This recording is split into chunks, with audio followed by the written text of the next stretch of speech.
Hello everyone, this is Warhawk Beyond 2040 and welcome to another edition of the Jazz Albums Review Series. And today I am going to be taking a look at a trilogy of albums that was released from one of the largest and most popular ensembles ever assembled in the contemporary jazz genre. And they feature some of the biggest and most important figures in jazz music history.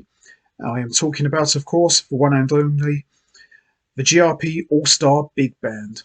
Now, when I was first getting into jazz music, I was never really a big fan of big band music because I always found them to be very loud, too brassy.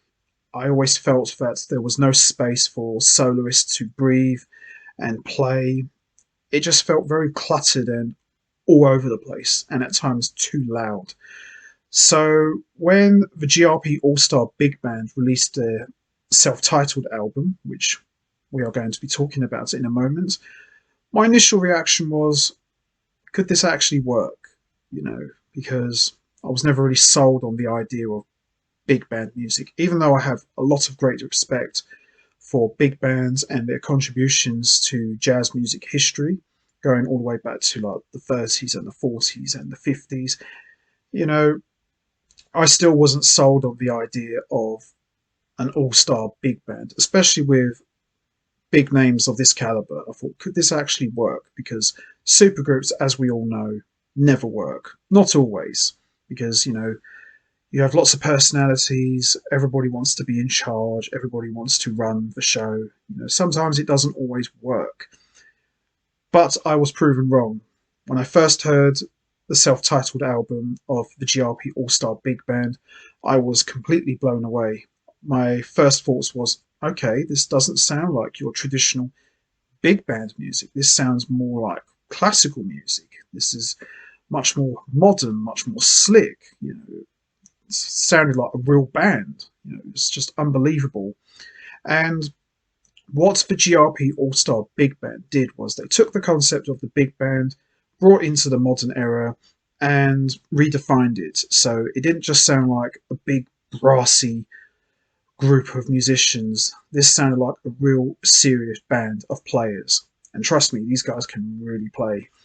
And when you look at the names that are featured, you've got the Elektric / Akoustic Band rhythm section of John Patitucci and Dave Weckl. You've got Yellow Jackets members like Russell Ferrante, Bob Mintzer, and you've got Electric Band saxophonist Eric Marienthal.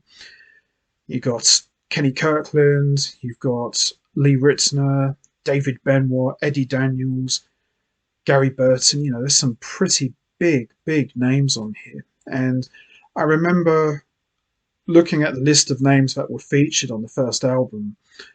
My initial thoughts was, how could this actually work? Getting all these big names in the same room to record an album of this magnitude. Can it work? And it did work. It really worked. It worked very, very well. And I was just blown away by how good it really was. The production's massive, as you'd expect from, two amazing producers in Dave Grusin and Larry Rosen. Everything about it was just classic GRP at its very best. And could this actually work live? It did. They took it out on the road. It was a roaring success. And as a result of that, we got 2 studio albums and 1 live album. So it must have worked because, as I said, you got 3 albums, 3 amazing albums. So for today's edition, I'm going to be talking about all 3 albums, as I mentioned, which includes 2 studio albums and 1 live album. And as always, I'm going to be talking about each album individually, and I'll be choosing which one I think is the best one. Not an easy task when you've got 3 incredible albums with loads of world-class musicians, but you've got to pick one. So there's no bad album. It's not a case of one album's better than the other. They're all good. I honestly think they're all good in their own right. So we're going to start with the first album, which was released in 1992. This is the self-titled album, GRP All-Star Big Band. So all of the musicians that are featured on here they all play together in very unique lineups. You don't actually hear them all playing together because that would just be insane. But they do live. But for this album, they all featured together in very unique lineups. So the musicians featured on here, we got Dave Grusin, Lee Ritenour, Tom Scott, David Benoit, Gary Burton, Russell Ferrante, Eddie Daniels, Eric Marienthal, Alex Acuna, Ernie Watts, John Patitucci, Sal Marcuse, Bob Mintzer, Randy Brecker, Dave Valentine, George Bohannon, Arturo Sandoval, Dave Weckl, Nelson Rangell, and Kenny Kirland. Some pretty big names here. And the songs that are featured on here are mostly standards from different eras of jazz. We've got compositions from Herbie Hancock, Horace Silver, John Coltrane, Chick Corea, Wayne Shorter.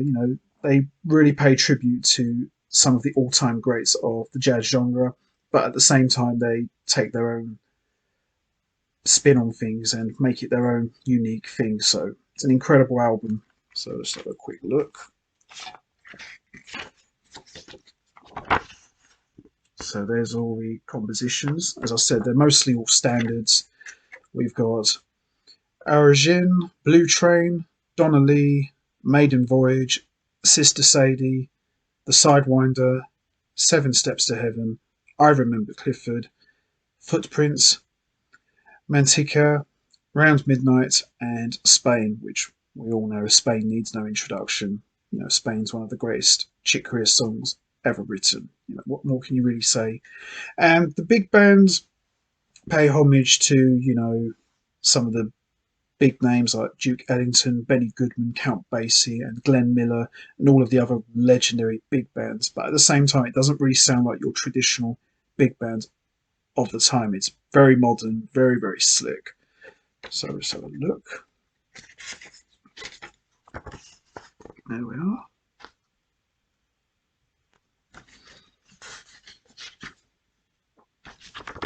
There's Arturo Sendal. There's some sleeve notes. There's Tom Scott and Eric Marienthal. It's got Dave Grusin, David Benoit, Russell Ferrante, and Kenny Kirland. Some serious piano royalty there.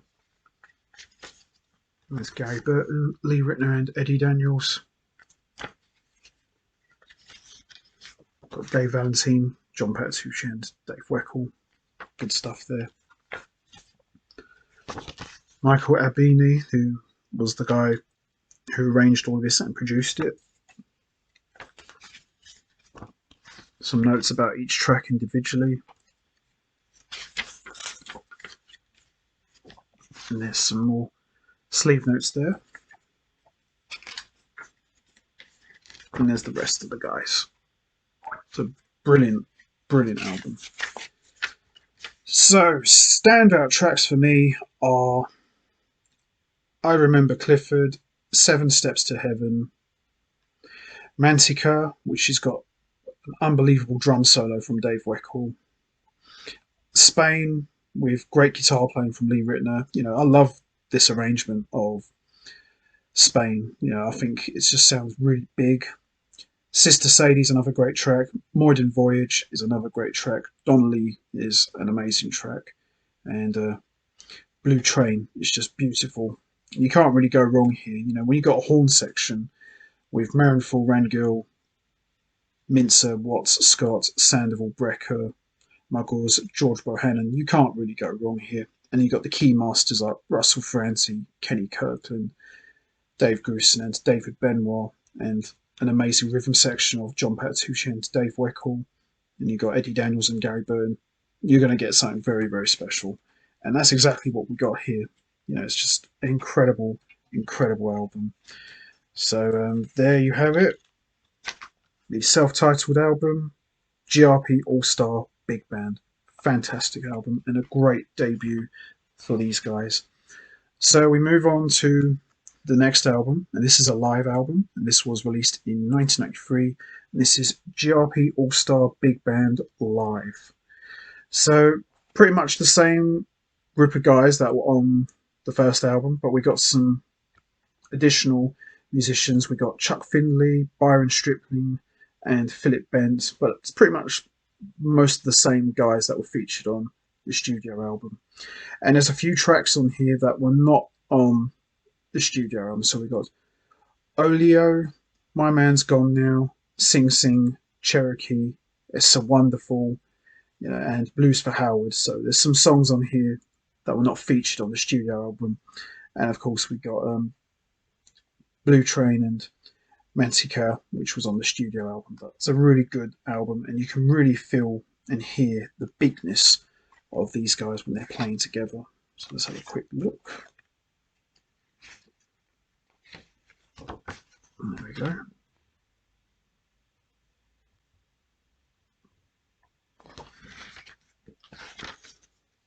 Some more sleeve notes there.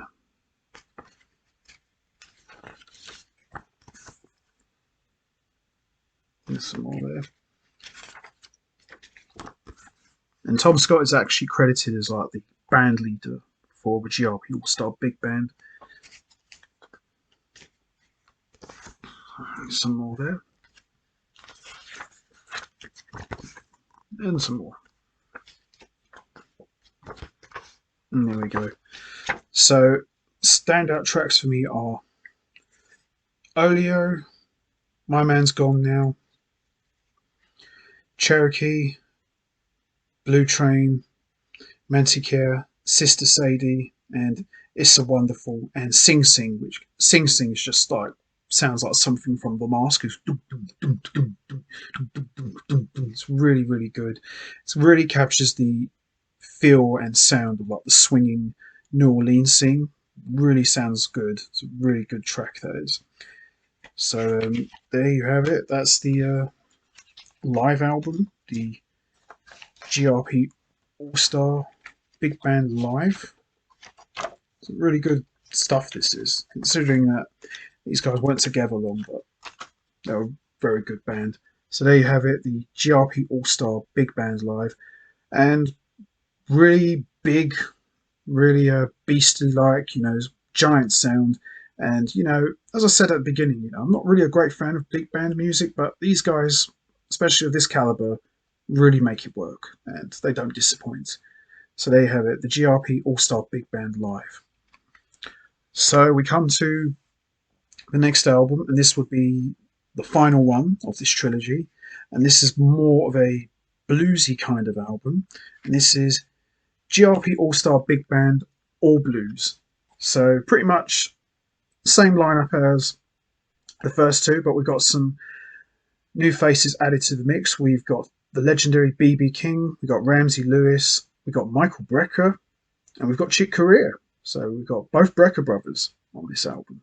And Michael Brecker and Chick Corea obviously were not on the first two because, they are very busy men, but it's great to have these two legends on this album. And it's a nice addition to the first two. A little bit different, as I said, a little bit more of a bluesy kind of album, but at the same time, it's good stuff here. So I'm going to have a look. So we've got the sleeve notes there. So the tracks we got here is Cooking at the Continental, Stormy Monday Blues, All Blues, Burke's Works, Goodbye Pork Pie Hat, Senor Blues, Blue Miles, Misterioso Balu Bolivar Balus R, Some Other Blues, and Aunt Hager's Blues. So some good blue tracks there. Some more.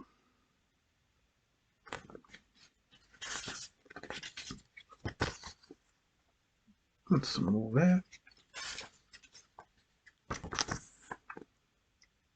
It's very rare to hear Chick Corea play in a big band, but he just sounds incredible. And he sounds incredible in everything he does. Some more. So, standout tracks for me are All Blues. It's Miles Davis. Come on. What more can you say? Senor Blues is great. Blue Miles is great, which has got like the acoustic band rhythm section / electric band rhythm section with John Patitucci and Dave Weckl with Chick Corea, and we've got Michael Brecker added to the mix, so that's a great track. And then we got the same band lineup again on the next track, which is another favourite of mine, which is Misterioso Bar Lu Bolivar Bar Luz R, which has got great sax solos from Michael Brecker, Some Other Blues, and Aunt Hager's Blues. So some good tracks on here. And Stormy Monday Blues with BB King. What more can you say? It's BB King. And some more there.